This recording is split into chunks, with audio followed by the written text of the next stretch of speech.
Just a very brief story. Years ago, Don, my husband, and I, in South Africa, our accents are South African, we were at a church meeting, an evening meeting, and there was a very prophetic lady there, an Australian lady who had married a South African and ended up on a sheep farm in South Africa. And her husband would watch the children while she went off to prophesy, because she was a well-known woman who had the gift of prophecy. And she was introduced to the church and spoke a bit, and we were in the third row from the front, and then she started giving prophetic words. And she came directly to us and laid hands on us, and I've never had that feeling. It was like heat going right through my body, and I just knew it was a word from the Lord.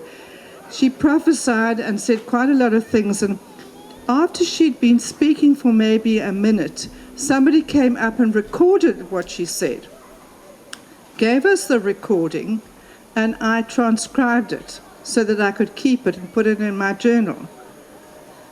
So Don and I would read it periodically and say, oh, I think the Lord's done this, and I think this is still to happen. And it was a very deep word. Years later, probably 10 years later, we were living here in Hawaii. We had come to manage King's Mansion, as Ian said, God directed us through a dream, a physical dream. And that's a whole other story. We went back to South Africa, we went to the same church. So this is like maybe 10, 15 years later.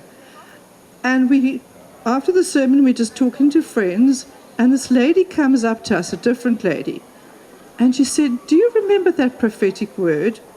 And I said, yes, we recorded it. She said, well, that's what you're doing, because we were doing a lot of traveling. I said, what are you talking about? She said, the prophetic lady started off by saying, you have got travel written all over your forehead. And this was to Don and I. I said, did she? She said, yes. Didn't you hear it on the recording? The man had started recording the prophetic word after that was said. And we never knew.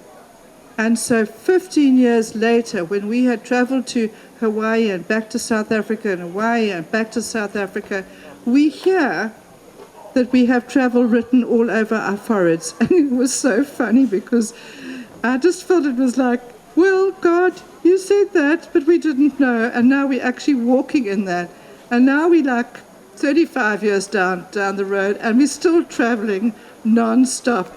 And so that was just a prophetic word that we didn't know about. We walked into, and here we are.